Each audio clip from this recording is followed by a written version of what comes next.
Detrás de la fachada de tranquilidad de muchas ciudades en Estados Unidos, se esconden historias perturbadoras que desafían cualquier lógica. Hoy vamos a repasar 10 casos criminales impactantes ocurridos en Estados Unidos que sacudieron por completo a la opinión pública. Viajaremos desde crímenes recientes de gran escala mediática, como el atroz hallazgo de la joven Celeste Rivas Hernández y el indignante juicio contra el exrepartidor Tanner Horner, hasta traiciones brutales entre amigos como la tragedia de Skylar Neese. Analizaremos el violento ataque en las calles de Nueva York contra Alessandro Guzmán Feliz, la oscura conspiración del ex jefe de policía Timothy Dean y el drama de Vicky Lynn Hoskinson. Además, examinaremos las polémicas que involucran a figuras de Internet y del entretenimiento como Chris Chan y David Wilcock, sumado al análisis de los perturbadores casos de Ryan Hinton y Félix Rojas. Prepárate, porque hoy entramos a los archivos más densos y crudos del true crime norteamericano. Félix Rojas, también registrado en documentos oficiales como Félix Jerónimo Rojas, es un hombre de 44 años de nacionalidad mexicana y residente de Brooklyn, que protagonizó uno de los crímenes más insólitos, perturbadores y mediáticos en el sistema de transporte de Nueva York. De acuerdo con informes del Departamento de Seguridad Nacional, Rojas tenía un historial de entradas ilegales previas a los Estados Unidos que se remontaban a 1998. Por su parte, la víctima fue identificada como Jorge González, un ciudadano mexicano de 37 años de edad que llevaba casi 2 décadas viviendo en el país, desempeñándose en trabajos de construcción, camarero y ayudante de cocina con el único propósito de enviar sustento económico a sus seres queridos y a sus hijos en México. Los aberrantes hechos ocurrieron entre la noche del 8 de abril y la madrugada del 9 de abril de 2025 a bordo de un vagón de la línea R del metro de Nueva York. Alrededor de las 7:52 de la noche, Jorge González abordó el tren con destino a Manhattan en una estación de Brooklyn. Tras viajar durante varias horas, las cámaras de seguridad del vagón captaron que González perdió el conocimiento a las 10:50 de la noche, falleciendo poco después en el asiento por causas naturales y quedando completamente inmóvil. Cerca de media hora más tarde, Félix Rojas subió al mismo vagón. Se percató de que el hombre no respondía a ningún estímulo y, en lugar de solicitar asistencia médica de emergencia, procedió de forma premeditada a revisar sus bolsillos para robarle y posteriormente abusar sexualmente de su cadáver. La frialdad del ataque quedó totalmente registrada en los videos de vigilancia de la Autoridad Metropolitana del Transporte. De acuerdo con la acusación formal presentada por la Fiscalía de Manhattan, Rojas violó el cuerpo sin vida de la víctima durante más de 30 minutos mientras el tren avanzaba desde Brooklyn hacia Manhattan. El agresor detenía el abuso de forma calculada y se sentaba con normalidad cada vez que el metro llegaba a una estación para evitar ser descubierto por los pasajeros que subían y bajaban del vagón, reanudando el vejamen una vez que el vehículo volvía a ponerse en movimiento.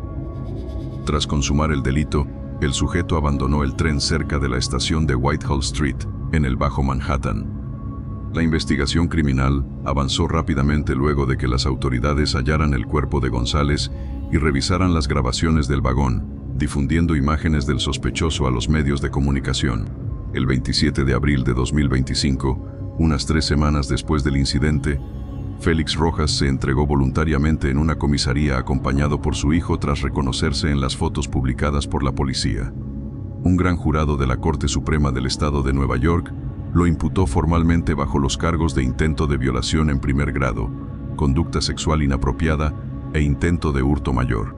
El caso fue liderado y procesado de forma estricta por la oficina del fiscal de distrito de Manhattan, Alvin Bragg, quien catalogó la conducta del acusado como atroz y alarmante para los usuarios del transporte público. El proceso judicial concluyó mediante un acuerdo de culpabilidad alcanzado entre la defensa y los fiscales, evitando así un juicio oral prolongado. El 17 de junio de 2026, en una audiencia celebrada en un tribunal de Manhattan, Félix Rojas fue formalmente condenado a 5 años de prisión efectiva, seguidos de un periodo obligatorio de 15 años de libertad supervisada una vez que cumpla su tiempo en la cárcel. Durante la lectura de su sentencia, Rojas permaneció en completo silencio y sin emitir declaraciones. Paralelamente, el caso generó una fuerte disputa política nacional cuando el Servicio de Inmigración y Control de Aduanas interpuso una orden de detención migratoria en su contra, exigiendo que sea deportado del país inmediatamente después de que complete su castigo penal tras las rejas. El suceso, ocurrido en mayo de 2025, cobró una inmensa relevancia a nivel nacional en los Estados Unidos debido a que el incidente desencadenó, de forma colateral, un mortal ataque de venganza perpetrado por el padre del joven contra un agente de la ley. Su biografía quedó marcada por conductas delictivas tempranas en entornos suburbanos que truncaron su vida a los 18 años de edad. Los hechos delictivos se suscitaron durante la madrugada del 1 de mayo de 2025. De acuerdo con las investigaciones de la policía de Cincinnati, Ryan Hinton, junto a 3 amigos identificados como Sincere Grigsby, Jurell Austin y D'Anthony Bullocks, planificó el robo de vehículos tras trasladarse al norte de Kentucky a bordo de una camioneta Kia que previamente había sido reportada como robada. Tras registrar y saquear automóviles que se encontraban abiertos en la zona de Boone County, el grupo regresó a Ohio y estacionó el vehículo en un complejo de apartamentos en el vecindario de East Price Hill. Fue en ese punto donde una patrulla policial los interceptó, provocando que los 4 ocupantes descendieran del automotor y huyeran corriendo en estampida en diferentes direcciones. El desenlace fatal ocurrió en cuestión de segundos y quedó registrado por las cámaras corporales de los agentes de seguridad. Mientras intentaba evadir el cerco policial, Hinton tropezó entre unos contenedores de basura y dejó caer un arma de fuego. Desoyendo las órdenes de detenerse, el joven recogió la pistola y continuó su carrera. Al salir de los contenedores, se movilizó de frente hacia uno de los uniformados, identificado bajo reserva legal como Oficial A, empuñando el armamento de forma amenazante. Ante el inminente peligro, el oficial abrió fuego y le propinó múltiples disparos que le causaron la muerte de manera instantánea en el lugar. En la escena se recuperó una pistola de color beige que portaba un cargador extendido, completamente cargada y con una bala en la recámara, coincidiendo de forma exacta con fotografías halladas en el teléfono de Ryan, tomadas horas antes del tiroteo. A nivel judicial, el trágico deceso no derivó en cargos criminales contra el uniformado involucrado. El 17 de junio de 2025, la fiscal del condado de Hamilton, Connie Pillich, anunció de forma oficial tras revisar los metrajes científicos que el actuar del oficial estuvo legalmente justificado debido al fundado temor de sufrir daños graves o la muerte. Por otra parte, los 3 acompañantes de Hinton, que sobrevivieron a la persecución, fueron procesados en las Cortes de Ohio por el delito de obstrucción de la justicia. En resoluciones dictadas entre finales de 2025 y principios de 2026, los tribunales condenaron a Grigsby y Austin a cumplir 2 años de libertad condicional bajo supervisión intensiva, mientras que Bullocks, quien violó una libertad condicional previa, recibió una condena de 10 meses de prisión efectiva. El impacto más devastador y mediático de este caso ocurrió apenas un día después del tiroteo. El 2 de mayo de 2025, tras acudir a las oficinas policiales para revisar los videos de la muerte de su hijo, el padre del joven, Rodney Hinton Jr., sufrió un severo colapso mental, tomó su vehículo y atropelló de forma deliberada y mortal al ayudante del sheriff, el veterano Deputy Bill Henderson, quien controlaba un semáforo en un cruce cercano. El padre fue arrestado e imputado por asesinato agravado bajo la opción de la pena de muerte. No obstante, tras 3 evaluaciones psiquiátricas formales concluidas a inicios de 2026, que determinaron que el hombre padecía una enfermedad mental grave que distorsionó su raciocinio tras ver morir a Ryan, la jueza de la causa dictaminó de forma definitiva, el 15 de enero de 2026, retirar la pena de muerte como opción de castigo, abriendo el camino para un juicio fijado para abril de 2026, bajo la figura de inimputabilidad por locura. Timothy Dean era un hombre con una carrera activa en el cumplimiento de la ley en el estado de Texas, llegando a ocupar el prestigioso cargo de jefe del Departamento de Policía de Sunray, una pequeña localidad texana. En su vida privada, Dean estaba casado con Charlene Childers. Antes de este matrimonio, Charlene había tenido una tormentosa relación sentimental en Nueva York con un hombre llamado Joshua Niles, con quien procreó 2 hijos pequeños. La vida de la nueva pareja en Texas dio un vuelco drástico cuando la justicia neoyorquina le otorgó la custodia total de los niños a su padre biológico, Joshua, lo que desató una furia incontrolable en Charlene, quien manipuló a su esposo policía para ejecutar una venganza letal. Los sangrientos hechos se ejecutaron de manera planificada el 22 de octubre de 2018 en la localidad de Sodus, Nueva York, a miles de kilómetros de la jurisdicción del oficial. Para no levantar sospechas en Texas, Dean utilizó la ayuda de otro oficial de su mismo departamento policíaco, Bron Bollard, quien colaboró en la conspiración, ayudándole a rentar el automóvil con el que viajaría de forma encubierta. Tim Dean condujo desde Texas hasta Nueva York, esperó escondido fuera de la casa de Joshua Niles, y en cuanto éste apareció en la entrada de su cochera, Dean lo emboscó y le disparó fríamente en 10 ocasiones. En ese preciso instante, la nueva pareja de Joshua, una joven llamada Amber Washburn, iba llegando al domicilio en su vehículo. Al presenciar el ataque, Dean no titubeó y le disparó a Amber directamente en la cabeza, matándola al instante ante la mirada horrorizada de su hijo de 4 años, quien se encontraba en el asiento trasero del auto. La captura del asesino se produjo gracias a un error de huida y al rápido rastreo de las autoridades locales y federales. Tras cometer el doble homicidio, el jefe de policía texano emprendió un veloz viaje de regreso por carretera, pero en el trayecto sufrió un accidente automovilístico en el estado de Kansas. El comportamiento errático de Dean y los registros de las cámaras corporales de los agentes viales que lo atendieron en el choque encendieron las alertas. Al cruzar los datos del auto rentado con la escena del crimen en Sodus y las llamadas telefónicas con su esposa, la policía de Nueva York reunió las evidencias suficientes para detenerlo formalmente una semana después, provocando un escándalo nacional al descubrirse que el autor de la masacre era un alto mando policial en activo. El proceso judicial definitivo se llevó a cabo en mayo de 2019 en el Tribunal del Condado de Wayne, en Nueva York, convirtiéndose en un escenario de traiciones familiares. Para sorpresa de la defensa, su propia esposa, Charlene, decidió testificar en su contra, confesando ante el jurado que ella había sido la mente maestra detrás del complot para acabar con el padre de sus hijos para recuperar la custodia, describiendo a Dean como el brazo ejecutor de sus planes. Los abogados del ex jefe policial intentaron desestimar las pruebas argumentando fallas en las huellas dactilares de los casquillos, pero el jurado deliberó rápidamente y declaró a Timothy Dean culpable de todos los cargos, que incluían asesinato en primer grado, homicidio en segundo grado, conspiración y posesión ilegal de armas de fuego.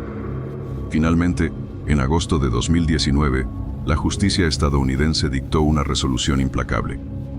El juez del caso describió públicamente a Timothy Dean como un psicópata clásico por la absoluta falta de remordimiento o emoción mostrada durante las audiencias y lo condenó a cadena perpetua de forma estricta, sin posibilidad de libertad condicional.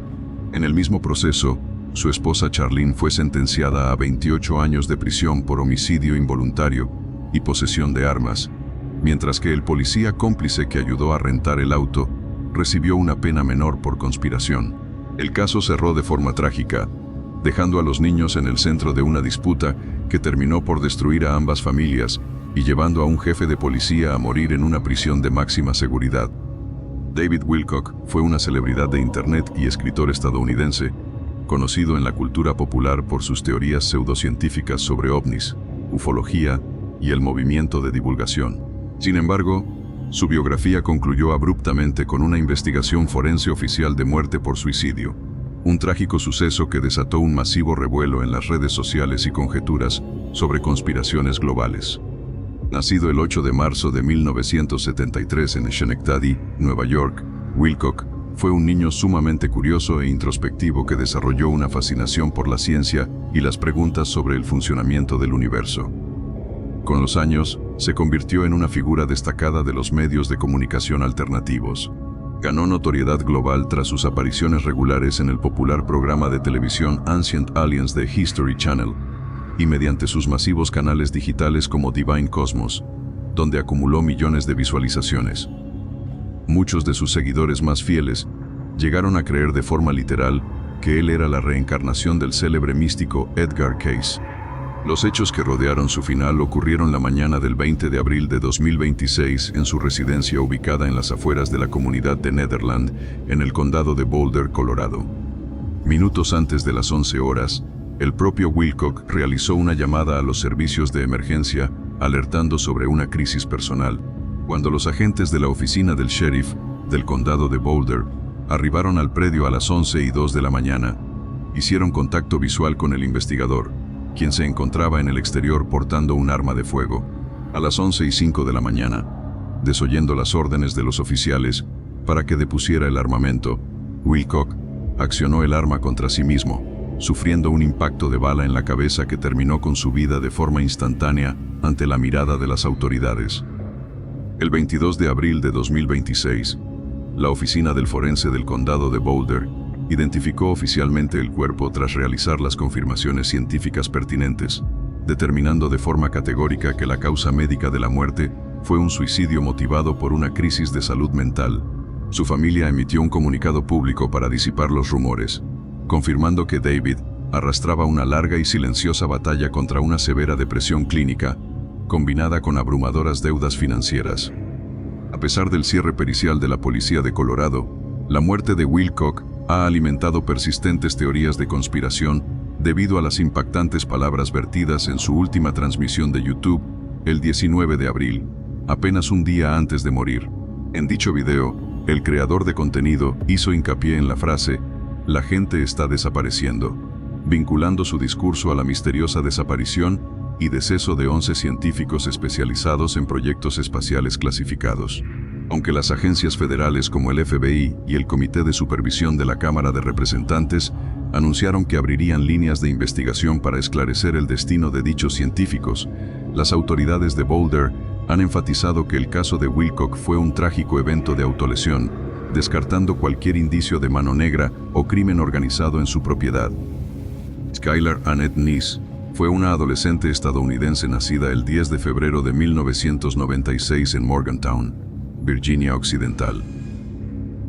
Hija única de Dave y Mary Neese, era descrita por su entorno como una estudiante de honor en la University High School, con una personalidad brillante, trabajadora y con aspiraciones de convertirse en abogada penalista. Desde la infancia, Skylar mantenía una amistad profundamente estrecha con Shelia Eddy, una relación que se transformó en un destructivo triángulo tras la incorporación de Rachel Schoaf al grupo escolar en 2011. A lo largo de ese año, las tensiones e intrigas intramuros comenzaron a reflejarse en las redes sociales de Skylar, quien llegó a publicar mensajes crudos en Twitter, expresando su frustración por sentirse desplazada y traicionada por sus supuestas mejores amigas, sin imaginar la letal conspiración que éstas tramaban en su contra. El terrible crimen se consumó la madrugada del 6 de julio de 2012 tras una fría y meticulosa planificación que duró meses. Shelia y Rachel convencieron a Skylar de escabullirse de su habitación a través de la ventana para dar un paseo nocturno y consumir marihuana en un descampado rural cerca de la frontera con Pensilvania, en el municipio de Brave. Las agresoras prepararon un kit de asesinato que escondieron en el maletero del auto, compuesto por toallas, lejía, una pala y cuchillos de cocina. Una vez en el lugar desolado, tras bajarse del vehículo, Shelia y Rachel contaron hasta 3, la señal acordada, y desataron un feroz ataque por la espalda. Skylar recibió más de 50 puñaladas letales en el torso y el cuello. A pesar de que intentó defenderse y le suplicó a Shelia, preguntándole desesperadamente ¿por qué?, la frialdad de sus amigas fue total. Tras notar que Skylar había expirado, intentaron enterrarla, pero al encontrar el suelo demasiado duro, arrastraron el cuerpo hacia unos matorrales y lo cubrieron con ramas, rocas y tierra antes de regresar a sus casas. La desaparición de la menor activó de inmediato una intensa búsqueda policial que se estancó durante meses debido a la falta de pistas físicas y al hecho de que la policía la catalogó inicialmente de forma errónea como una fuga voluntaria. Durante ese tiempo, Shelia Eddy mostró un cinismo escalofriante al fingir demencia, ayudando a los padres de Skylar a repartir folletos de búsqueda e incluso llorando junto a ellos en la sala de su casa. El caso dio un vuelco absoluto en enero de 2013, cuando Rachel Schoaf sufrió un severo colapso nervioso y psiquiátrico que la llevó a confesar detalladamente la mecánica del asesinato ante las autoridades. Rachel guió a los investigadores del FBI y a la policía estatal hasta el paraje boscoso de Pensilvania, donde yacían los restos humanos ya esqueletizados de Skylar. Al ser interrogada sobre el siniestro motivo detrás de la agresión a su mejor amiga, Schoaf respondió con una frase literal que heló la sangre de los detectives: "Simplemente no nos caía bien". El proceso judicial subsiguiente se convirtió en un acontecimiento masivo en Virginia Occidental debido a la juventud de las procesadas y la crueldad del acto. Rachel Schoaf cooperó de forma activa con la fiscalía para evitar un juicio ordinario, declarándose culpable en mayo de 2013 de un cargo de homicidio en segundo grado. Por el contrario, Shelia Eddy intentó mantener su coartada de inocencia hasta que los peritajes científicos de ADN hallaron restos de sangre de Skylar en el maletero de su automóvil, lo que la obligó a declararse culpable de asesinato en primer grado en enero de 2014 para eludir la pena de muerte o una cadena perpetua sin ningún beneficio.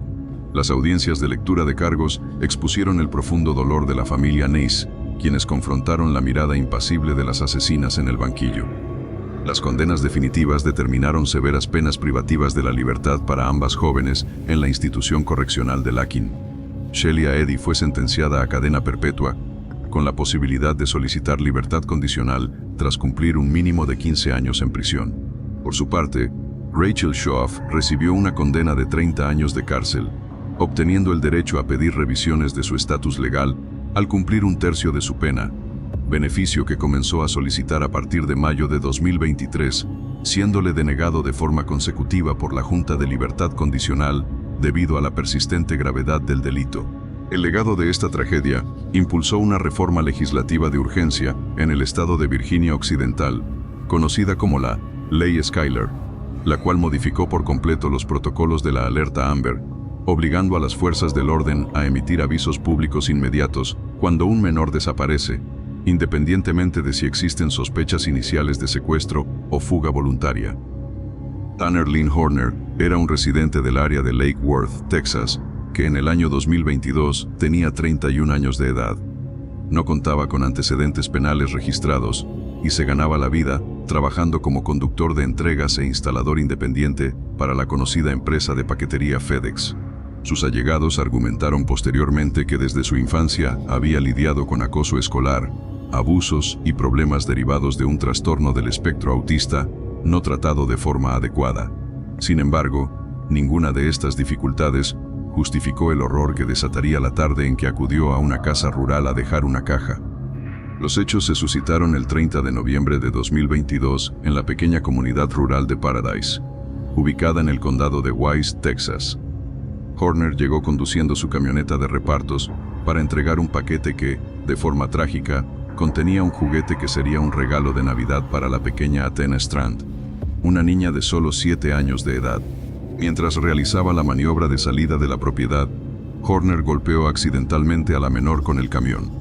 Al bajarse y ver que la niña estaba asustada y lloraba, pero sin heridas de gravedad, el hombre entró en pánico absoluto, pensando únicamente en que perdería su trabajo y en que la niña era la única testigo del percance.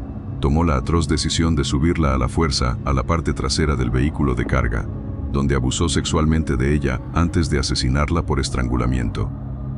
Posteriormente, condujo varios kilómetros y arrojó el cuerpo en un arroyo cercano en la zona de Boyd. La captura del asesino fue el resultado de una investigación rápida basada en la tecnología de la empresa de paquetería. Tras reportarse la desaparición de la pequeña Athena, las agencias del orden y el FBI cruzaron los datos de los envíos postales en la zona. Al revisar las bitácoras y, de forma crucial, las grabaciones de la cámara de seguridad interna instalada en el camión de FedEx, los investigadores descubrieron imágenes devastadoras donde se escuchaba a la menor pedir por su madre y se exponían las intenciones de Horner. Al verse acorralado por las evidencias y ser detenido, Horner se derrumbó y confesó detalladamente el crimen ante la policía, indicando el lugar exacto en el que había abandonado los restos de la menor. Se descubrió además que el agresor intentó limpiar meticulosamente la sangre del camión con aerosol, mintiendo sospechosamente a la empresa al asegurar que había vomitado debido a comida en mal estado. El proceso judicial inició formalmente tras su imputación por cargos de secuestro agravado y asesinato capital. Debido a la intensa cobertura mediática del caso en el condado de Wise, el proceso fue trasladado a los tribunales de Fort Worth, en el vecino condado de Tarrant, para asegurar la selección de un jurado imparcial. Al arrancar las audiencias de su juicio a inicios de abril de 2026, Tanner Horner decidió cambiar su estrategia legal inicial y se declaró formalmente culpable de asesinato capital y secuestro agravado. Esta declaración significó que el juicio ya no se centraría en determinar si él era culpable o inocente, sino en que el jurado escuchara los argumentos de la fiscalía y la defensa para decidir únicamente entre las dos opciones de castigo contempladas por la ley de Texas: la cadena perpetua o la pena capital. Finalmente, el 5 de mayo de 2026, tras varias semanas de desgarradores testimonios familiares y la presentación de pruebas explícitas sobre las búsquedas en Google del acusado, la justicia estadounidense dictó su fallo definitivo. El jurado deliberó por menos de 3 horas y dictaminó por unanimidad que Horner representaba un peligro continuo para la sociedad, por lo que el tribunal lo condenó a la pena de muerte por inyección letal. Los abogados defensores presentaron de inmediato un recurso de apelación automático admitido bajo la legislación de Texas, argumentando circunstancias atenuantes como el síndrome alcohólico fetal del sentenciado, pero el exrepartidor permanecerá recluido en el corredor de la muerte hasta que se fije la fecha oficial de su ejecución. La tragedia motivó la creación de la Alerta Athena en Texas, un nuevo sistema de emergencia que permite a los departamentos de policía locales difundir alertas inmediatas de niños desaparecidos en su comunidad sin tener que esperar la aprobación a nivel estatal. Christine Weston Chandler, conocida mundialmente en la cultura de Internet como Chris Chan, es una mujer transgénero estadounidense, nacida el 24 de febrero de 1982 en Charlottesville, Virginia. Diagnosticada a temprana edad con un trastorno del espectro autista severo, Chris Chan creció en una dinámica familiar sobreprotectora en la localidad de Rookersville, bajo el cuidado de sus padres, Robert y Barbara Chandler. A partir del año 2007, tras publicar en Internet un cómic amateur llamado Sonichu, un híbrido entre las franquicias de Sonic y Pokémon, se convirtió involuntariamente en la lolco más documentada y parodiada de la historia de la web. Durante casi 2 décadas, sometieron a Chandler a un acoso, vigilancia y manipulación psicológica sistemática, explotando sus vulnerabilidades cognitivas y registrando de manera enciclopédica cada aspecto de su disfuncional vida privada. El perturbador crimen que destruyó por completo su entorno familiar se descubrió de manera pública a finales de julio de 2021. En las redes sociales se filtró un desgarrador archivo de audio de una llamada telefónica y múltiples capturas de texto donde Chandler, influenciada y manipulada por un troll de Internet que se hacía pasar por una deidad de sus cómics, confesaba con total naturalidad haber mantenido relaciones sexuales de carácter continuo con su propia madre, Barbara Chandler, quien entonces tenía 79 años de edad y padecía de una avanzada demencia senil y fragilidad física. La llamada, en la que se detallaban explícitamente los abusos cometidos dentro de la residencia familiar en Rookersville, generó un repudio masivo e inmediato en la web, escalando rápidamente hasta las autoridades policiales del condado de Greene, debido al evidente peligro en el que se encontraba la anciana. La captura de la creadora de contenido se consumó la tarde del 1 de agosto de 2021 en las inmediaciones de un hotel en Charlottesville. Elementos de la oficina del sheriff del condado de Greene interceptaron a Chandler y la arrestaron bajo el cargo penal inicial de un cargo de incesto grave, un delito tipificado con severidad en las leyes del estado de Virginia. Las imágenes de las cámaras corporales de la policía, que se difundieron públicamente tiempo después, mostraron a una confundida Christine asegurando a los agentes que todo se trataba de un escándalo de celebridades, magnificado por sus acosadores de Internet. Tras su detención, Chandler fue recluida de forma inmediata en la cárcel regional de Central Virginia, donde permaneció bajo un régimen de prisión preventiva sin derecho a fianza durante casi 2 años mientras se determinaba su estatus mental. El proceso judicial subsiguiente se convirtió en un laberinto legal debido a la compleja condición neurodivergente de la procesada y a los constantes retrasos técnicos para evaluar su competencia para enfrentar un juicio oral. La defensa legal de Chandler enfocó sus esfuerzos en demostrar que su severo autismo, combinado con los años de manipulación externa por parte de ciberacosadores, la hacían incapaz de comprender plenamente la naturaleza ilícita de sus actos. Tras pasar meses bajo estricta observación psiquiátrica en un hospital estatal, los abogados radicaron una solicitud especial ante los tribunales de Virginia para la aplicación de un recurso extraordinario de salud mental. El 27 de marzo de 2023, el tribunal autorizó su liberación provisional, bajo fianza, mientras se afinaban los detalles de un acuerdo de resolución alterna de la causa penal. Finalmente, el 8 de agosto de 2023, el Tribunal de Circuito del Condado de Greene dictó una resolución extraordinaria y ordenó el sobreseimiento y desestimación definitiva de los cargos de incesto en contra de Christine Chandler.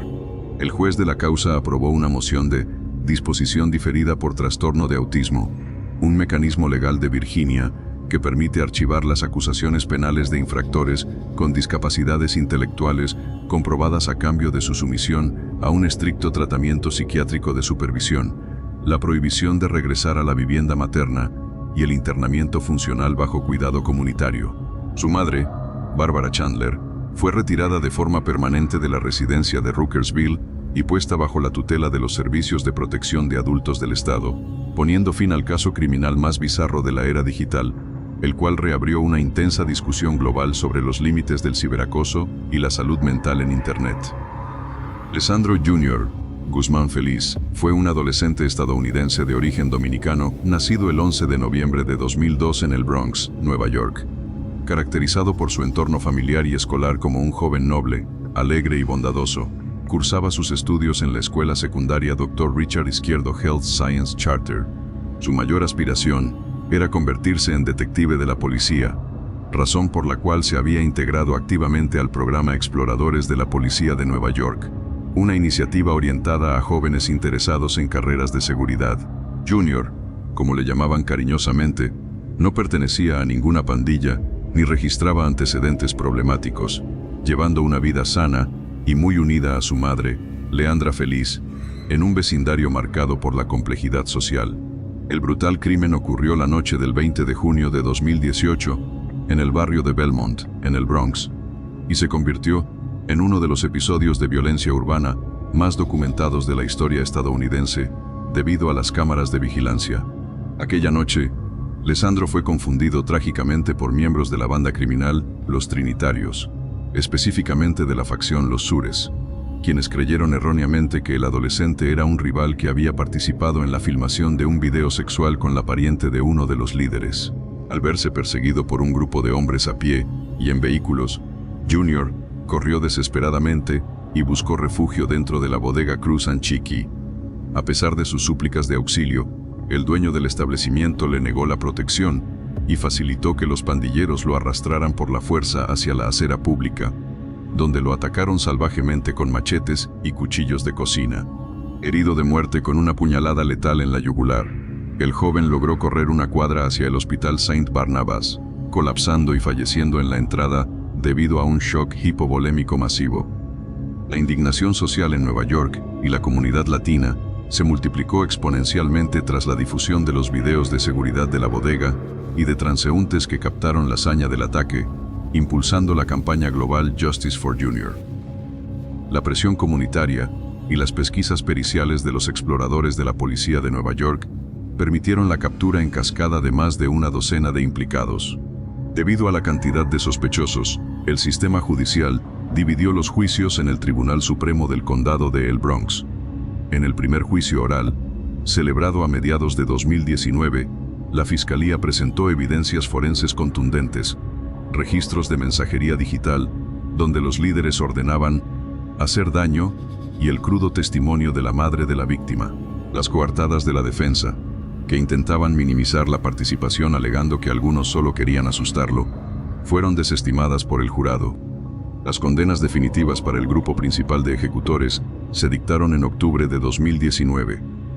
El juez Robert Neary condenó a los 5 autores materiales más activos: Jonaiki Martínez Estrella, quien asestó el machetazo letal en el cuello; Manuel Rivera, Elvin García, José Muñiz y Antonio Rodríguez Hernández Santiago, a penas de cadena perpetua. Martínez Estrella recibió una sentencia sin derecho a libertad condicional, mientras que sus cómplices recibieron un mínimo obligatorio de entre 23 y 25 años tras las rejas antes de poder solicitar cualquier revisión.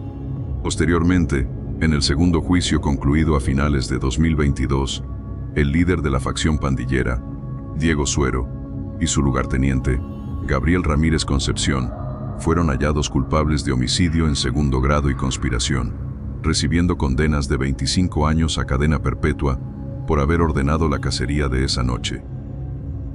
El trágico desenlace de Lisandro Guzmán Feliz dejó un profundo legado en la legislación y la seguridad comunitaria de Nueva York.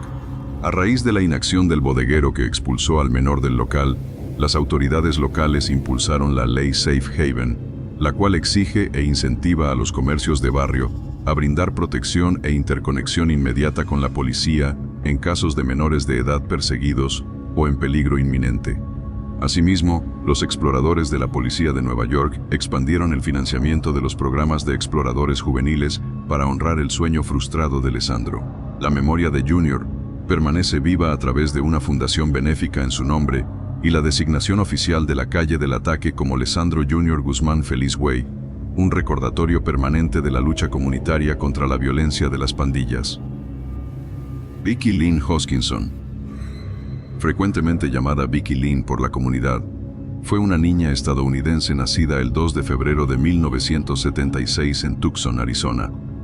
Caracterizada por su familia como una pequeña carismática, alegre y de ojos azules intensos, acababa de iniciar el tercer grado de primaria en la escuela Homer Davis. Su entorno la recordaba como una niña activa a la que le encantaba jugar softball, pasar tiempo con sus abuelos y montar la bicicleta rosa que había recibido como regalo de Navidad. Sin embargo, su corta e inocente vida fue truncada por un depredador sexual que se encontraba en la región, violando los términos de su libertad condicional por crímenes previos contra menores en California. El trágico suceso ocurrió la tarde del 17 de septiembre de 1984 en un vecindario rural a las afueras de Tucson. Vicky le pidió permiso a su madre, Debbie Carlson, para ir en su bicicleta a dejar una tarjeta de cumpleaños para su tía en un buzón cercano. Tras notar que habían pasado 20 minutos sin que regresara, su madre envió a su hermana mayor a buscarla, quien descubrió la bicicleta rosa tirada al costado de la carretera a pocas cuadras de su casa. La denuncia inmediata movilizó a todo el departamento del sheriff del condado de Pima. La investigación dio un vuelco clave, gracias al testimonio de un entrenador deportivo local, quien reportó que un hombre en un automóvil un tanto destartalado había estado merodeando la zona y mirando fijamente a los niños. El conductor fue identificado como Frank Jarvis Atwood. La captura de Atwood se produjo pocos días después en Texas, tras comprobarse que había huido de Arizona justo después de la desaparición de la menor. Los peritajes científicos realizados en su vehículo, un deportivo de color claro, resultaron determinantes. El laboratorio del FBI halló rastros microscópicos de pintura rosa en el parachoques del auto de Atwood, que coincidían de forma exacta con la composición química de la bicicleta de Vicky Lynn.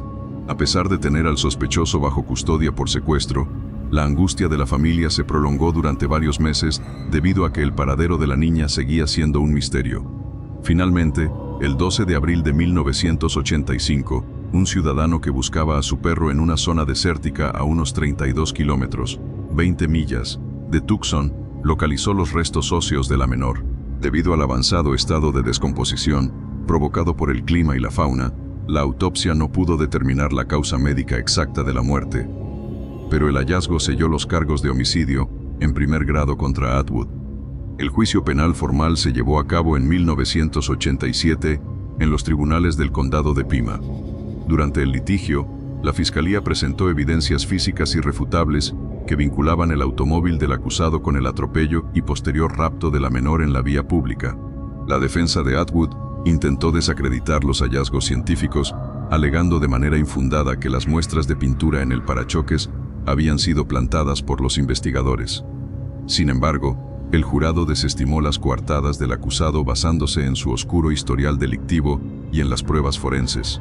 En mayo de 1987, Frank Jarvis Atwood fue declarado culpable de secuestro y asesinato en primer grado, siendo sentenciado a la pena de muerte.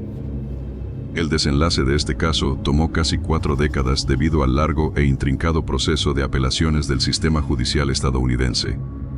Durante sus años en el corredor de la muerte, Atwood continuó proclamando su inocencia, se casó y adoptó la fe cristiana ortodoxa. Tras rechazarse todos sus recursos legales, la orden de ejecución finalmente se cumplió el 8 de junio de 2022 en la prisión estatal de Arizona en Florence, donde Atwood, a los 66 años de edad, murió por inyección letal ante la presencia de la madre de la víctima.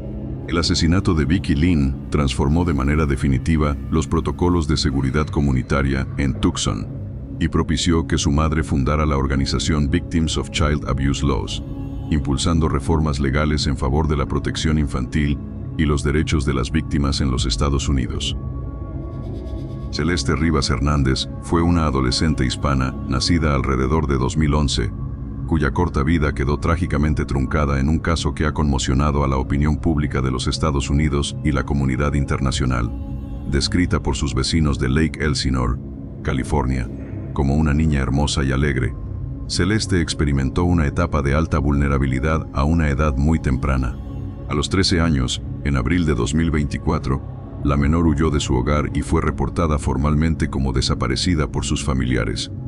Las investigaciones subsiguientes revelaron que durante este periodo, la menor estuvo inmersa en el entorno del ascendente cantante de indie pop David Anthony Burke, conocido mundialmente por su nombre artístico David. Los trágicos hechos del crimen comenzaron a materializarse la tarde del 23 de abril de 2025, fecha en la que Celeste acudió a la residencia de Burke, ubicada en Hollywood Hills, Los Ángeles, siendo esa la última vez que se la vio con vida. Según la teoría formal presentada por la Fiscalía de Distrito del Condado de Los Ángeles, el músico de entonces 20 años mantenía una relación inapropiada con la menor. Cuando Celeste amenazó con revelar dicho vínculo ilícito, lo que destruiría su incipiente y exitosa carrera musical, el artista presuntamente decidió perpetrar el crimen para silenciarla. Los fiscales sostienen que Burke la apuñaló de forma reiterada hasta matarla y la dejó desangrarse. Posteriormente, con el fin de desaparecer la evidencia, el cuerpo de la adolescente fue desmembrado y ocultado. El macabro descubrimiento del cadáver ocurrió 5 meses después, el 8 de septiembre de 2025. Las autoridades de Los Ángeles localizaron los restos humanos en avanzado estado de descomposición guardados dentro del maletero de un automóvil Tesla que había sido incautado y que estaba registrado a nombre de David Burke. La posterior autopsia forense, realizada por el Departamento del Médico Forense de Los Ángeles, confirmó que la causa de muerte se debió a múltiples lesiones penetrantes por fuerza cortante en el pecho y el abdomen. El reporte forense detalló además la presencia de sustancias en el organismo de la menor y reveló rasgos espantosos, como el hecho de que a la víctima le faltaban 2 dedos seccionados de una mano y poseía un tatuaje con la palabra "shh" en su dedo índice, idéntico al que porta el propio cantante. Tras meses de minuciosas pesquisas técnicas que recopilaron cerca de 40 terabytes de evidencia digital y pericial, el Departamento de Policía de Los Ángeles ejecutó la detención formal del artista en abril de 2026. La Fiscalía presentó cargos criminales severos contra el músico, imputándole asesinato en primer grado con circunstancias especiales, como emboscada y asesinato de un testigo, actos lascivos con una menor de 14 años y mutilación de un cadáver, delitos que potencialmente lo hacen elegible para la pena de muerte o cadena perpetua sin derecho a fianza. Por su parte, la prestigiosa abogada defensora del cantante, Blair Berg, ha emitido comunicados públicos alegando la total inocencia de su cliente y afirmando que las pruebas demostrarán que él no causó la muerte de la menor. Dado el carácter sumamente reciente de las imputaciones penales, David Burke no cuenta con una condena definitiva y se encuentra detenido sin derecho a fianza, en espera de la resolución de su estatus legal. La jueza Charlene Olmedo, del Tribunal Superior del Condado de Los Ángeles, fijó el inicio del juicio oral para el 29 de junio de 2026, donde se determinará formalmente la culpabilidad o inocencia del imputado. Mientras el sistema judicial avanza en las audiencias de presentación de pruebas dirigidas por la fiscal adjunta Beth Silverman, la familia Rivas Hernández permanece devastada, arropada por una comunidad vecinal que mantiene activo un altar con peluches y flores en California, bajo la consigna unánime de justicia para Celeste. Estas historias demuestran cómo la tragedia y la oscuridad pueden esconderse en cualquier rincón. Desde crímenes cometidos por personas en las que se suponía debíamos confiar, hasta giros mediáticos que superaron la ficción. Si te apasiona el análisis de crímenes reales y quieres seguir descubriendo los expedientes más densos de los Estados Unidos y el mundo, dale like al video y suscríbete al canal. Tu apoyo es fundamental para que podamos seguir recopilando y trayendo estas historias a la luz. Muchas gracias por acompañarme hoy, y nos vemos en el próximo video.